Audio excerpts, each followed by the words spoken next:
This video is to explain findings from research that explain how whiplash injuries occur. Now, whiplash spinal injuries result from abnormal motion of the cervical spine occurring in a fraction of a second, which can cause damage to nerves, discs, ligaments, cartilage, muscles, and other tissues.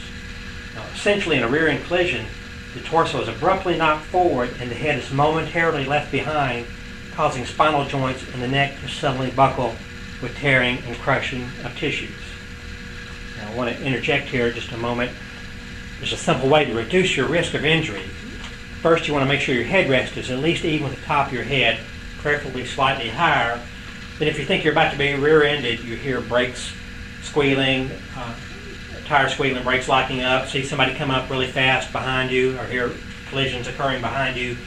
Push your head back against the headrest as firmly as you can to brace your head. This minimizes the motion in the neck and reduces the risk of injury.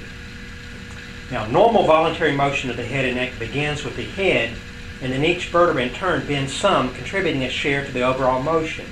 This normally takes perhaps a second or two for a person to do. I'm going to demo that motion. In this model, my lower hand represents the torso, the white ball is the vertebra in the neck, upper hand the head. So normally, again, the first vertebra moves, and the second, third, fourth, and so forth. And it takes a second or two for a person to do. Now, in the abnormal motion from whiplash, the impact of the car from the rear pushes it forward, taking the torso with it. The head lags behind. This creates an abnormal buckling motion in the lower neck. And this occurs in about 1/10 of a second. Dramatically different from normal motion of the neck. Now, before explaining that in more detail, let's look at a little basic anatomy. Viewed from the side, our spines have normal C-shaped curves. The cervical spine in the neck and the lumbar spine and low back curve to the front, and the thoracic spine in the mid and upper back curves to the rear. Between each pair of vertebrae is a disc joint and then two facet joints on either side. Only exception is between the first two vertebrae where there's not a disc. The spinal cord comes off of the brain inside the skull and travels down through the spine, and the nerves branch off between each pair of vertebrae. The cervical vertebrae are numbered C1, C2, C3, down through C7. Those joints are made up of cartilage, ligaments, fascia, and joint fluids. They're also connected by numerous large and small muscles.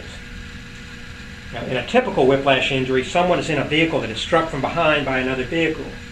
The impact suddenly pushes the struck vehicle forward. It's the sudden movement that causes injury, regardless of whether there is vehicle damage or not. Research has shown that this impact, depending upon the characteristics of the specific seat, causes the seat to push forward, straightening the torso, or to deflate backwards, causing the torso to ramp up the seat, or a combination of these. So the impact pushes the torso forward, straightens the thoracic spine, or the seat may deflect back, and the torso ramps up the seat, or a combination of those. In any case, the effect is to straighten the thoracic spine and the torso pushing it up. This causes compression of the cervical spine. The head does not immediately move due to the lag from inertia. Compression creates slack in the ligaments holding the vertebra together. It makes it easier for shear type injuries to occur where the vertebrae move in opposite directions. I'll demo that motion. I have a model here of two vertebrae with ligaments represented by rubber bands. Now, normally the ligaments are taut and allow for a certain amount of controlled motion, smooth gliding action of the vertebra. You get the compression, you get slack, and then excessive shearing motion can occur. This slack and compression, due to compression, effectively weakens the joint's resistance to injury by as much as 73%. Additionally, the forward motion of the torso also causes an initial flexion or forward bending of the cervical spine, and then the lower part buckles or topples backwards due to the lag of the head behind the torso. This creates an abnormal S-shaped curve in the spine about 1/10 of a second into the impact. So, as we saw before, the model, torso is not forward, initial flexion, and then buckling. And there's that abnormal S-shaped curve of the spine. Now, this is a dramatic alteration of normal joint motion and can injure tissues. In normal motion between vertebrae, the one above revolves around the one below. It's as if they are on a wheel with the one below on the axle and the one above on the rim. It turns around the axle. In physics, the axle is known as the instantaneous axis of rotation, or IAR. Because the upper vertebra is revolving around the lower one, all parts of the upper one are moving in the same direction, and the joints glide smoothly back and forth. We'll demo that motion.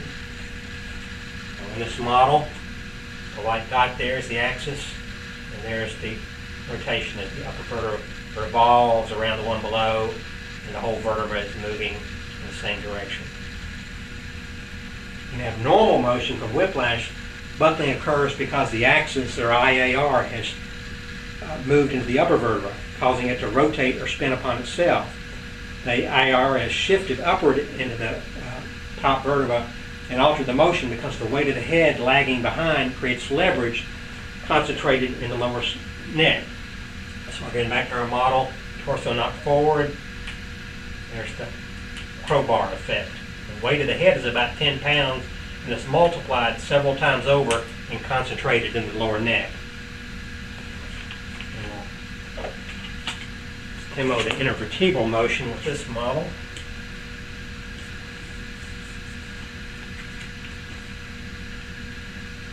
And here, due to that leverage, the axis is shifted in the upper vertebra, and it spins or rotates on itself, as opposed to the previous example where the whole vertebra was moving together. Now the front of the vertebra moves up while the rear moves down in this spinning type motion.